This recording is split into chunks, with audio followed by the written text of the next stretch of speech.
Okay, let's do it. It is Friday.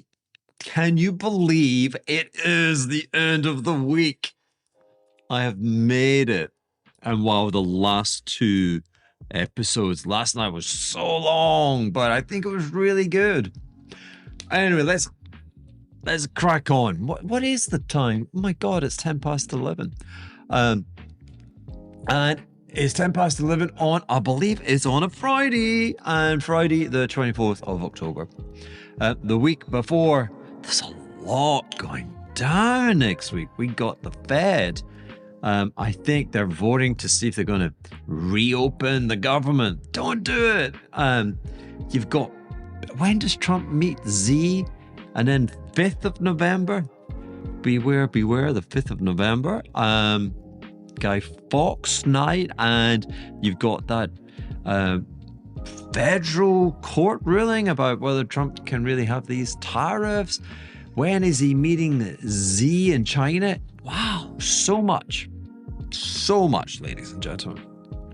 But drum roll, we got economic data today, and it wasn't any old economic data. It was one of the big ones. I would say the big one.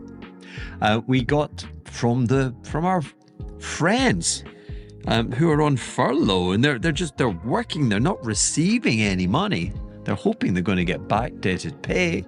I'm talking about our brothers and our sisters at the Bureau of Labor Statistics, and they released, God love them, they released September's Consumer Price Index, the CPI, and the headline, ladies and gentlemen, the headline was softer than the consensus whisper. It was a tick, I think 10 basis points lighter. Never be a dick for a tick. I want to believe the numbers. I don't believe anything that AI gives me. The headline up 2.3, was it? The month up 2.4, I don't know, was it? I'm quoting decimal points.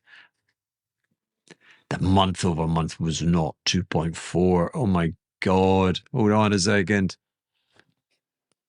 Yeah, I'm back. I mean, even, forgive me, I have to take some notes because I don't remember all these damn decimal points, but I can smell a rat.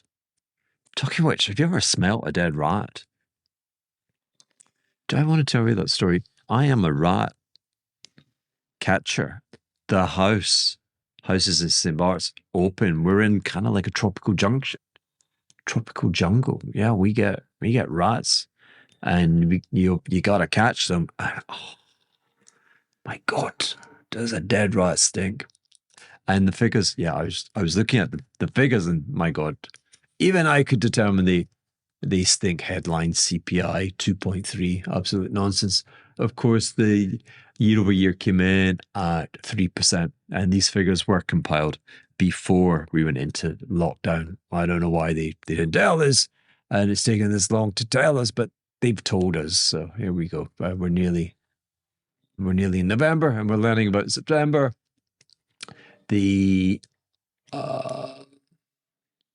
Everything was just a little bit on the light side, which is where you want inflation to be. So year over year, core slightly under. But shelter, if you want inflation in the data series, shelter, which is the imputed theoretical, it's the Fed guessing. It has a model, and it's guessing at, we don't know why they have to guess when the data is there. But that's almost the biggest component of inflation. And it's coming down, but still coming down from an elevated level. And this is the Steve Moran argument. Steve Moran, I've no idea, but Trump's, if you will, to my mind, one of the intellectual minds determining what the many aspects that I admire of the new US economic policy. And he's very adamant that that model is wrong, that inflation is overstated, and therefore that the interest rates and the notion of a neutral interest rate from the Federal Reserve, one that's not influencing economic activity, is just too high. That's presently the R squared is estimated at 3%. There you go. I find this stuff incredibly dull. The most interesting aspect, so there I was tripping over AI again, producing the wrong numbers. When you think of the trillions of dollars being invested in AI, when you think of the $500 billion, the greatest ever private equity valuation for a private business, ChatGPT, when you think of how it's touted, Grok and his super Grok is touted by Elon as someone who uses a lot of parallel digital assistants in my day-to-day grind, it is astonishing how many errors it produces and how it seeks to, almost like humans, it seeks to hide it and not give it up. Amazing. The fun aspect, if there is a fun aspect, is, and it didn't feel fun at the time, but if you recall, 2 weeks ago, I fell for its cheating lies, and it told me that we had received the CPI. And it told me that the CPI had come in and had undershot the market's expectations. It basically told me this set of data. It just told me it 2 weeks ago, and it was inventing it. Interesting. You know, it almost sounds like the guy Marcus, what's his name? Was it Stephen Marcus from Market Wizards?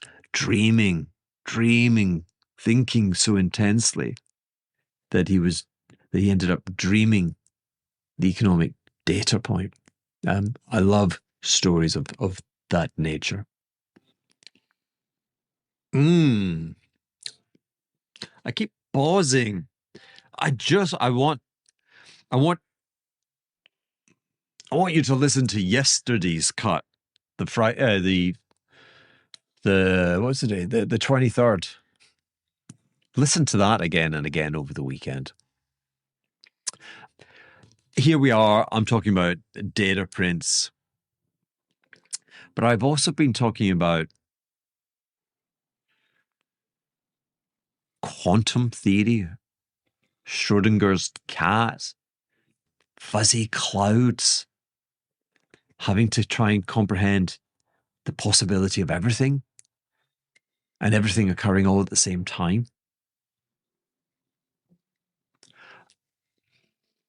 I'm thinking of, why am I thinking of this? Maybe it's because it's Friday. Beethoven. You know, Beethoven, I learned something today, but he wasn't born deaf.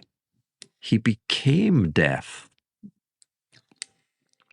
And I was thinking, talented people, they have a mixing of the senses. I've got a great friend here in St. Bart's, David.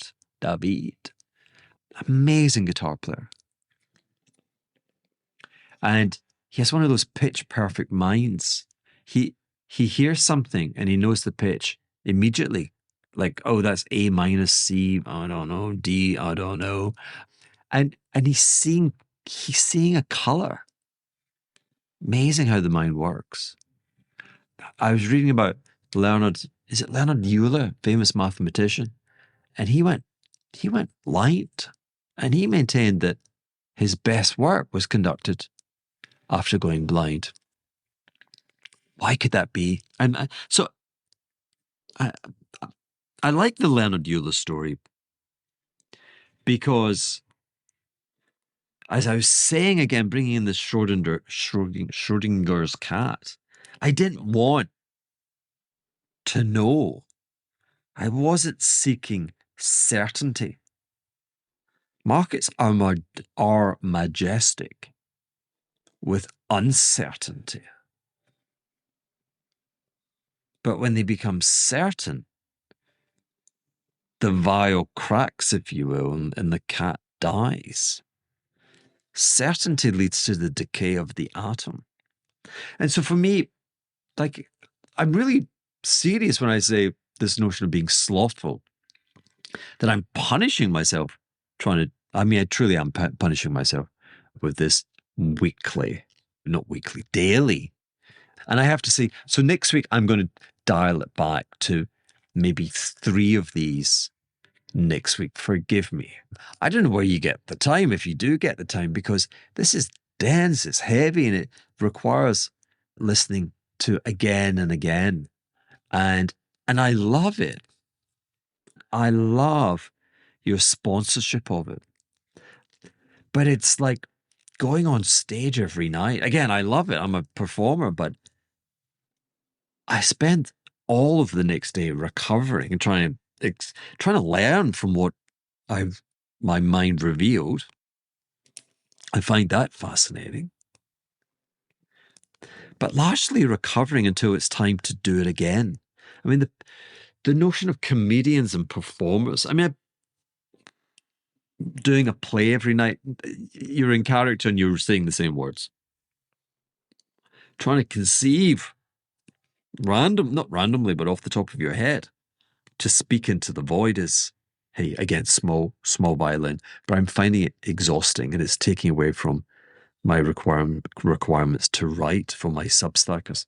And talking of Substackers and Patreon, would dearly love you to join me over on the paid side of life. I know it sounds unjust. Here I am in St. Bart's, but there's nothing unjust about it at all. I give you a wonderful product. I give you me. I give you all of me. And you get that with charts and stories and engagement. And I'll be launching new products on that side, I hope. So I'd welcome you to join me. Anyway, this damn notion of reviewing data, like Leonard Euler. My best work with markets occurs the more blind I am. And what I mean by that is, if I'm sitting there glued to my screen, and I've been there, and you're typically there with live risk portfolios, and I've not had a live risk portfolio for a while. I've never performed well in that setting. Whereas if the screens are switched off and I'm kind of unaware. So yeah, the CPI, at the end of the day, I could see that, wow, stocks were strong across the board, and the big moves, semiconductors. I mean, again, I was going to quote Z scores, but I just don't know if anything is. I didn't get them from Ben today. Ford. So we were talking about General Motors. Was it yesterday? They had blowout earnings, and Ford was up 12%. Should you be chasing Ford? I would say no. These are they're not businesses anymore. I don't know what they are, but they're not profitable businesses.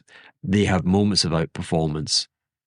Your time is better spent not trying to determine those moments. It's better spent trying to discover stocks like Amphenol. I discussed that last night and I put it on Twitter, put the chart on Twitter. So if you were listening to yesterday's show, if you go on my Twitter page, Hendry_Hugh, you'll see that. And then someone very kindly wrote up a great descriptive piece on Amphenol. It's just a super business, extremely well managed, that makes lots of little niche, small, under the radar acquisitions at the right price. Well, it's on 10 times sales, but it's all over the data, the AI, the data centers. That chart says there's nothing speculative. The chart says the valuation is a major handicap for making the returns that we're seeking. But if I had permanent equity capital, I think I would want a stock like that. Certainly not Ford or General Motors. And I can see with my notes that it claims that IBM was up 8%, would have had a z-score of greater than 2. So the waves were like the kind of wave you get maybe once every 2, 3, 4 weeks. Oh, I'm suspicious. Let's just put it into the chart. My chart, I'm in barchart.com, which is free. And the chart service is excellent. And yeah, IBM was up 8%. So I'm glad I did look at that. Closing round about 309, closing near the highs. Heavens, I sound like CNBC. I'm going to put that onto my quarterly because that's where I get the max data. And I've looked at IBM before, and IBM is a peach of a chart. It's got a kind of AI capability, but it's poo-pooed. There are more exciting plays, but that chart it's just like a grown-up tech stock. It's a tech stock that moves slowly, but slowly it moves higher. So, God, it's embarrassing talking about IBM. IBM peaked a year before NASDAQ peaked. It's that kind of tech stock. I mean, it still fell from 100, it's still halved. I mean, it didn't fall 90%, so I guess that was good. And in the preceding years, like in 1990, it was 10, and it was a 12 bagger in the decade of the 1990s. So well done, IBM. Then I was going to say the NASDAQ high, but the 1999 high was taken out 11 or 12 years later at about 140. Today it's twice that level. And yeah, so IBM I find amusing. But again, you can see like kind of who cares? We've got an investment in the Nikkei. We've got an investment in Chinese stocks just for me to kind of gauge how much is emotional prejudice with my views on China. We've got a little bit of Albemarle. And did I have any other equity stocks in there? I don't believe I did. So, but hey, it's a show and we got to talk about something, anything. So blindness, I feel like I'm better. And again, what was I discussing? I'm looking at quarterly data. This stuff is slow. You want emotions and logic and feeling and the clarity to rise slowly within you. You want to be pitch perfect.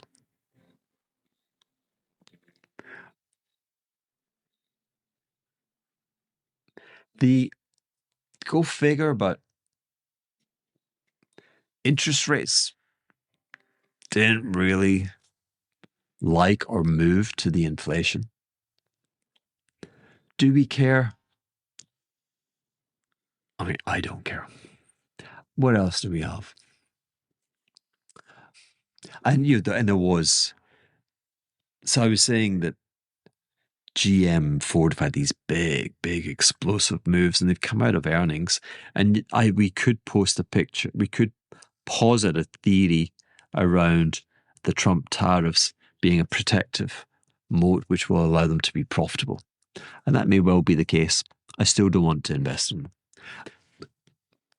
Advanced micro devices, as we know, it gapped higher, explosively higher 2 weeks ago on a tie-up with Sam Altman's ChatGPT, and it effectively was giving 10% of its equity to ChatGPT to secure a game-changing order.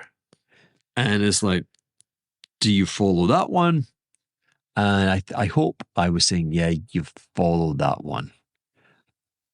Yeah, that was making new highs again. So AMD, the 2000 breakout, the NASDAQ breakout level was, let's call it $50, and it's 250. It's 5 times greater. So it's risen 5 times in the 2020s.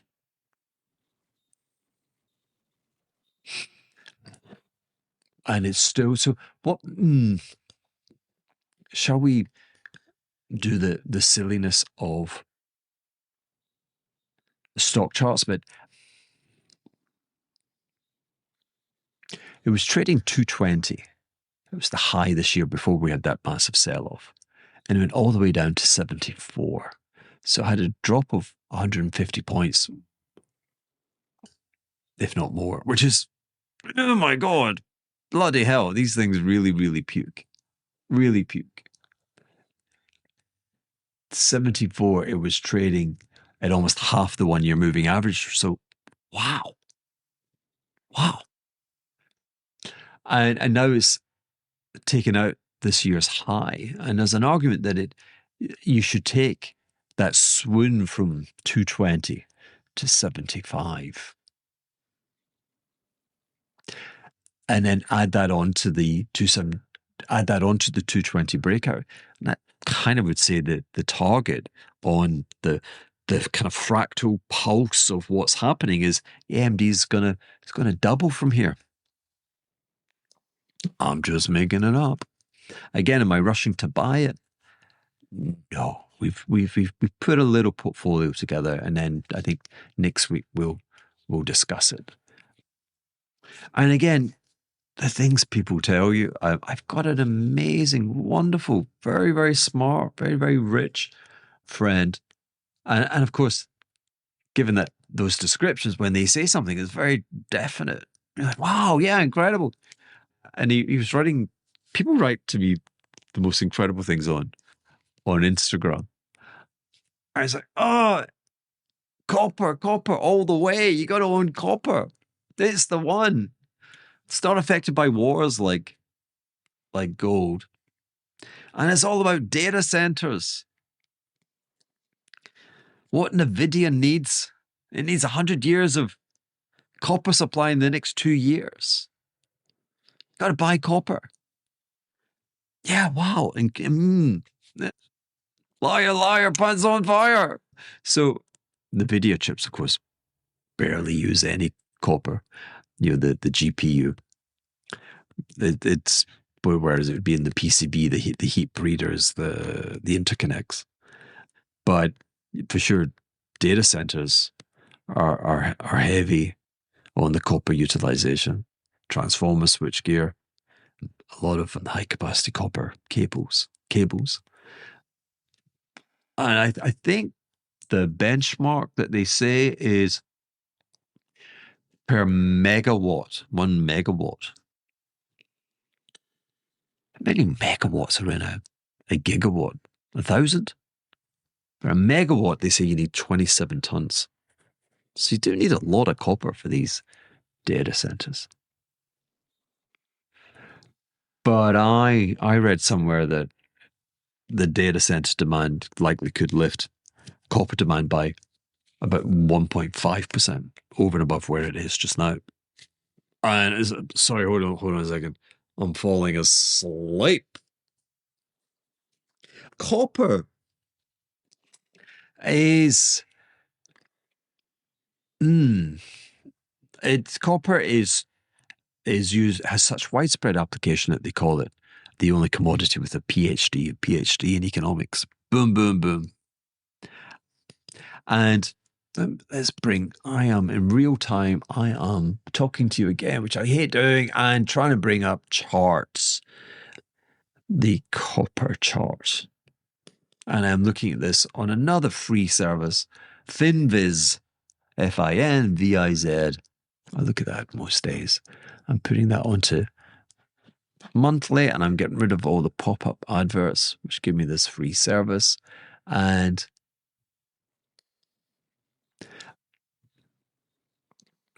copper, so I'm mentioning that, and I'm being playful with my friend, because the copper chart is really, really interesting.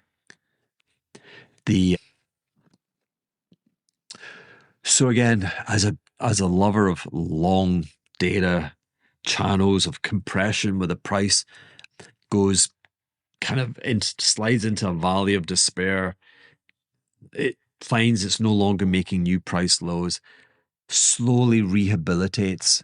So we're talking about copper, and there are different metrics used in copper contracts. I am looking at copper contracts which are priced around, is it $5, I want to say.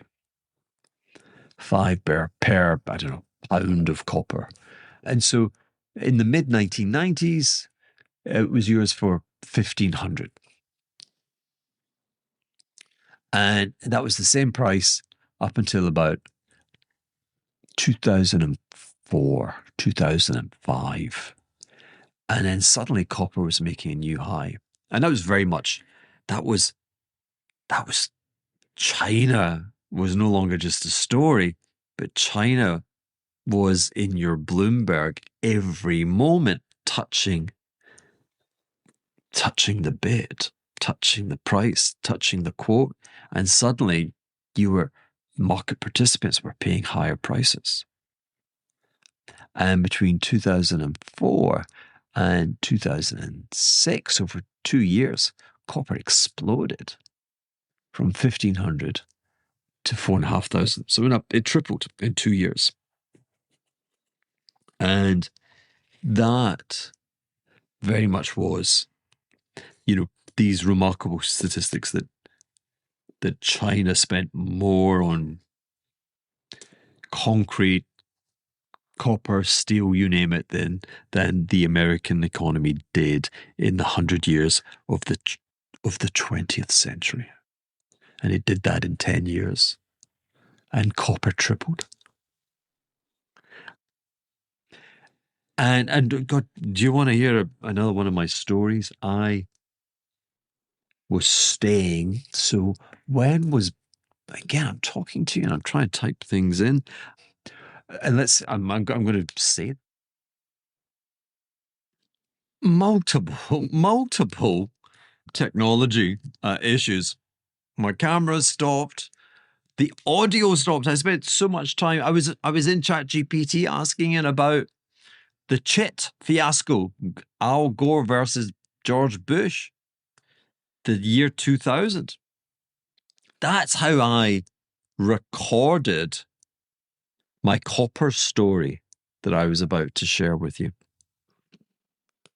And that copper story was apocryphal. So what is true is I went to Mystique, but I was in Mystique in the month November of the year 2004. So that was we'd had the results, and Bush Jr. had been elected again. He'd defeated Al Gore. And I was about to resign from my partnership, the hedge fund business I'd been working in since the year 1999. So I'd been working there for 5 years. I had the Eclectica fund. I was, where are we? No, I was, 2 years normally I'm on sleep. I don't know if you heard that message. I'm getting beeps, which is not professional. But I was like 2 years into the hedge fund. So we really caught that great 2003. This is the end of 2004. I was up another, I think, 10% that year. But I was looking to distance myself from the senior partner at the hedge fund group, Odie, that I was working. And so I planned a month in Mustique, a little island, really quite far removed from where I am now in St. Bart's, but in the Caribbean. And so my fascination for all things Caribbean can be dated all the way back to 2004. And I found myself renting a house on the beach, and my neighbors were Mick Jagger on the one side, Bryan Adams on the other, and a whole host of bedazzling figures owned houses along this beach. And so I was like, I'm in. Now, November, no one's there. And to cut a deal, I took this place because it had no AC, so it was kind of cheap. They said, you just open the shutters and the wind, you're on the beach, and we get so much fresh air that time of year. Complete nonsense. It was humid as anything. And no one could sleep, and everyone was miserable. We were there for a month. But I tell you that story because October 2004. So we were in the midst of this melt up in copper. And the weekend that I flew there had been the week that had been, I think maybe the Friday had been the Copper Traders Ball. And which could not have been a Friday. It was intra-week because they all woke up or they all left that party feeling rather jolly. And there was news out of China and the copper price took a smack. We would have been talking about a 3, 4, 5 minus a Z-score. A big negative wave had knocked it over. That's again, we were intimating that in some of our conversation. We were saying, presupposing with gold, has it reached a permanent, or certainly not permanent, but a semi-permanent high? Is this the high for this historic move 15 times? 15 times from the low of 2002, so back to the environment that we're discussing now. And, I had a big Z-score on the 6% daily decline, biggest price percentage decline in 13 years. We were saying volatility picks up, and that's kind of one of the trace signals that something's going on. There's a regime shift. And sure enough, there was that regime shift happening in the month of October 2004, and you very much wanted to be long copper. And then I was in Mystique. And at the end of that holiday, I was offered the opportunity to buy it for $1.5 million, the property. And I knew that was a good price. And my neighbor would be Mick Jagger. I mean, think about it. 18 months later, I had amassed a position of am I speaking quickly again? I had accumulated a position in the hedge fund of about 15 or 17% of NAV, and I was very long EMI, the music recording business. And I was angling to get a seat on the board. I wanted to fire every single member of that board and every single member of that executive team. They were appalling. And I was kind of teaming up with Edgar Bronfman, who was sitting there as head of Warner Music. And I was very much touting Edward to run the two businesses. And basically, if you're familiar with that classic HBO show Entourage and the great Ari Gold, who runs the talent agency, when he finally gets his hands on the agency, his first day he goes in with a paintball machine and he extracts vengeance. If you're getting fired, you get splattered by the gun. One of my all-time favorite scenes. And oh my God, I would have splattered many, many individuals at EMI. But anyway, 18 months previous, I was like, I can become Mick's neighbor. I mean, Bryan Adams, who cares, And my wife at the time, now ex-wife, the signs were there. She's like, if you don't buy this house, I'm divorcing you. Well, wow, she did. 15 years later, more than that, 20 odd years later.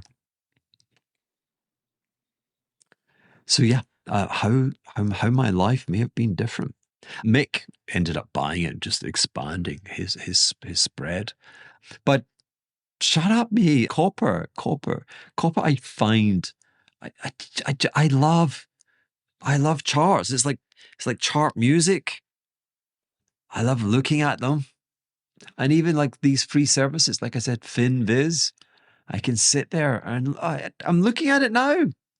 I am looking at the copper price. 18 months or so, it tripled.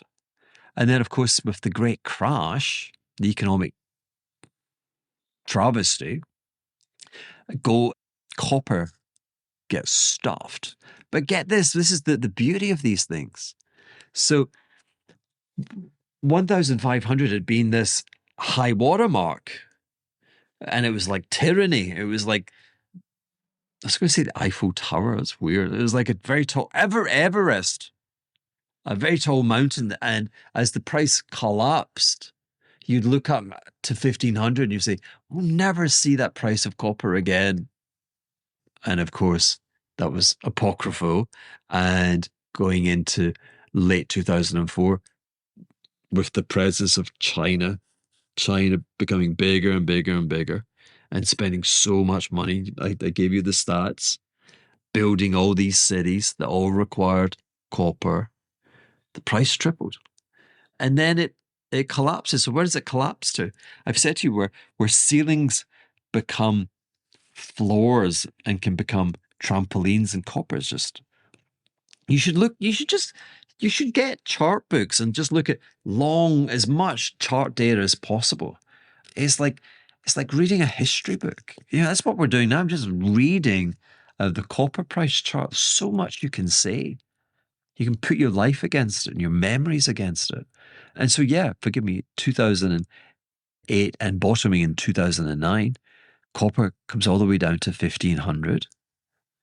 And to people with my persuasion, you can see, well, I'm going to, I want to touch it. I want to take an ownership position. And of course, that coincides with quantitative easing and this nonsense that America is printing dollars and we're going to be in hyperinflation. Gold takes off. Gold goes through $1,000, and gold leads these rallies because it has no industrial application. And all the other things like copper, people are still like, oh, I don't know, I'm worried about the economy. Whereas gold, like, bugger off, we're going higher. But it does lift. And so copper actually, like gold, makes a new high I'd say it's a fateful new high, 2011. And between 9 and 2011, I promise you the amount of capex that was committed by mining executives, who've all been fired. They've been fired for that decision. And I feel a little bit unjust because they were pursuing what they thought was a very strong signal. Very, very strong copper prices from 2009 to 2011, and indeed a new high price, which never stuck. And so, of course, copper demand was not sufficiently strong to move the price higher, sustain 4,500. And so it came all the way back again to just slightly higher than the 1,500, 2,000. Tried to rally in 17, 18, nothing happening, back to 2000. And then this whole, this electrical revolution, turning electrical pulses into knowledge, into the movement of vehicles, etc. All the transformation of nature into energy, and then energy into vehicles and thought requires a lot of copper. And so copper is now back slightly above the highs of 2011. Slightly, at 5,000. Now, if it was gold, copper today would be trading 20,000. So that's the great question. Will it trade at 20,000? And back to my friend and his data centers and everything else. So maybe. And the mining, the supply, for whatever reason, and there are several reasons, but grades is proving hard to get that much more. I mean, copper's coming out the ground, but it ain't coming out with an abundance. It's not like they've gone crazy in the way they did in 2009 and 10. And maybe because they did go crazy, and today's mining executives, they can see that their predecessors got fired for committing to capex. No one's been volunteering to do so. So, and you look at BHP Billiton, Rio, you look at Freeport Macquarie in the States, big companies, and their share prices at about, if they rally another 30, 40%, they will be at those chart points that get me very, very excited. So why am I not jumping in? Well, I'm discussing it, I'm practicing, I'm rehearsing. But it's China. And as you know, I'm prejudicial. Again, I've put 2.5% of my portfolio into Chinese equities to test that prejudice. All those great cities have been built in China. And I think China's going to have 20 years of an aggressive form of of stagnation, that the stagnation that that Japan endured, but more calmly. And I'm hesitating because I put a paper out onto Twitter today, and I was actually trying to offer something to the gold community, saying, you know what, having thought about it, I can't categorically. I mean, when can one categorically call anything with regard to now and the future? But I can't categorically. Until this week and until the thoughts that I've shared with you, especially Wednesday and Thursday night, I was kind of categoric that we'd seen the highs in gold. And then on further reflection, I was thinking, maybe this is, oh, Jesus. Yeah, I was thinking that maybe we could see further higher movements in gold, that actually it feels like we're all looking the wrong way, that it's actually, that China it's been pretending the bank system is busted. The $44-45 trillion equivalent of red cabbage in the system, which funneled and supported the $60 trillion market value of land and property, which is now cratered. Equity is gone. But in a planned thing, you can just, it's all closed. But at some point, people will seek to, it's trustless, and people will try and challenge that. And the point is, if the thing that's really killing you just now being Chinese is that presently the Chinese government is supporting a lie, which is the notion of translating 7 and a bit red cabbages into $1. The economic reality that comes from the money data, the abundance of too much fiat currency within China, is that at some point you'll be offered to buy $1 at 15 or 17 red cabbages.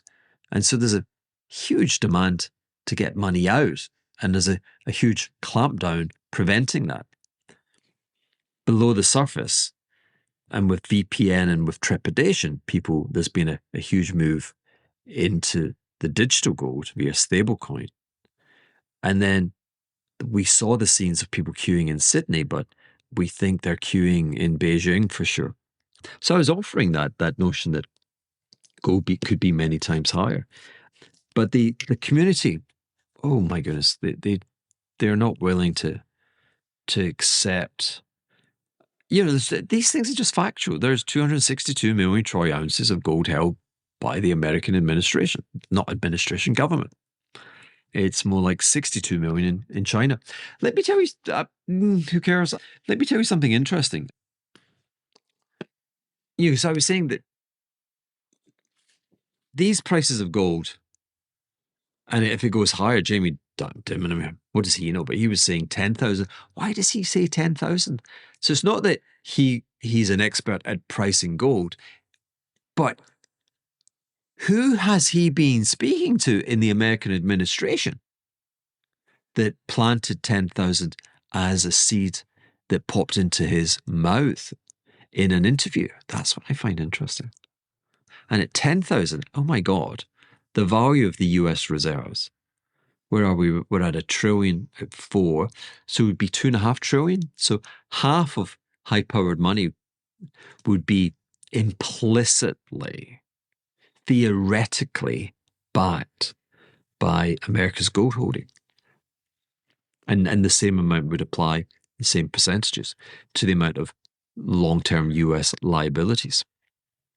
So Besant was saying this, higher and higher gold prices are very, very pro-America, and it gives the American administration great fiscal flexibility. It's no longer fiscal dominance, far from it.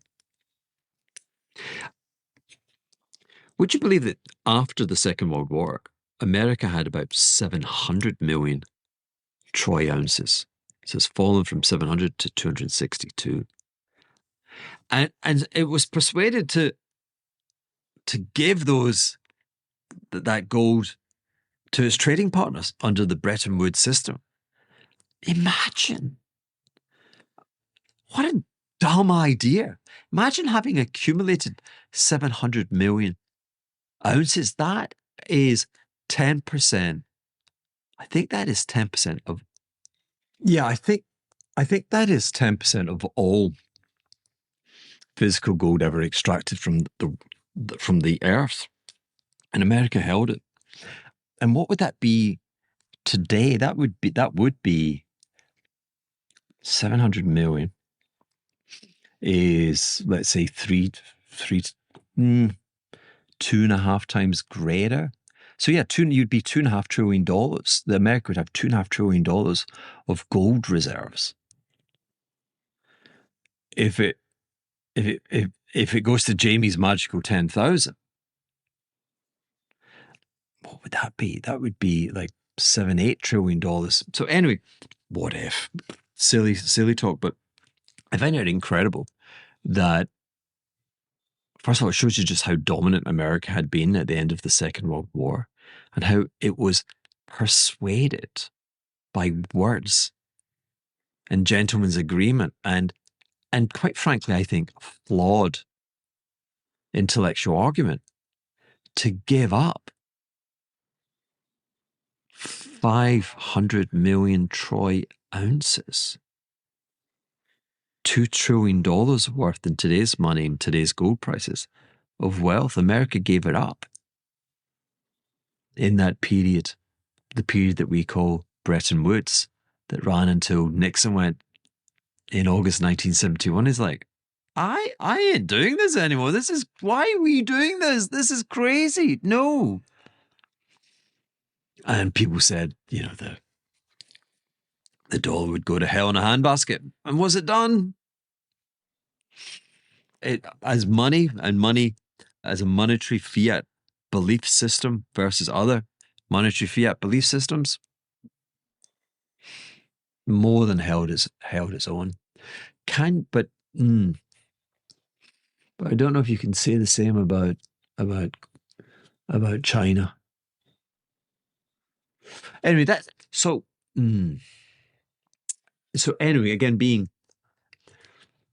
change is always everywhere around us. And we're there to be in that fuzzy cloud of rehearsal and looking and reminding ourselves of change. And for all of that, I'd be a buyer of these copper stocks if they continue to move in that direction. But the copper price, I find, boom, is astonishing. I could say palladium.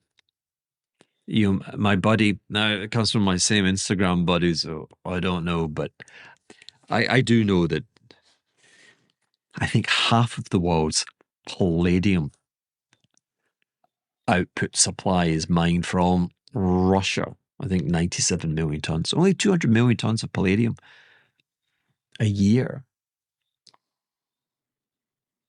Maybe that's why Trump is friendly with Putin. Maybe. And palladium again there's a lot of use, but so interestingly, I mean the palladium price is looking interesting, but interesting as a recovery way off its just coming off its lows, whereas copper is just sitting there pregnant in expectation, coiled, if you will.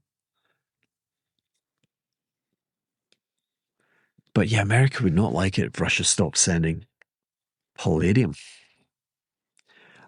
I found there's a Swiss listed palladium ETF. And there's a Japanese listed palladium ETF. There's a weird one. And of course, there's the Sprott platinum and palladium. And like I said earlier, these things will eventually move. They will eventually soar if gold and now silver continue to move higher. So they are investment candidates. What else am I going to speak to you about? Should I be speaking to you about anything? Should we just let it go? I think I should just let you go and enjoy your weekend, you fine, wonderful people. But do not be the investor that says, I don't believe you. I mean, yeah, be that cynical person. But like, there's 262 million troy ounces held by the Americans. This Fort Knox doesn't have the gold. Shut up. China has a lot more than 62 million troy ounces. Does it? What good does it do China having more if its footprint in buying gold only sends the gold price higher and higher? And forgive me for all this talk about gold. I own 25% of the notional portfolio in Bitcoin, not in gold. But I am thinking to myself, should I initiate a small position in gold and or silver? I'm thinking about that. I'm going to think about that over the weekend. I'm still engaged with this notion that is very pro-American fiscal policy and fiscal independence. American asserting itself, American dominance over its own affairs. America just seems so strong. We spoke last night about infinite natural gas. And we spoke the other night about how the clock has turned. It is turning to favour debtors and not creditors. I'm going to compile a list of questions and try and go through questions with answers next time we meet. And I'm thinking maybe I do Monday, Wednesday and Friday. Give me feedback. Help me, please help me. But until such time, this is Hugh Hendry. I am in St. Bart's. I have an eclectic mind. I wish you all the best weekend. And until we meet again, my friends, over and out.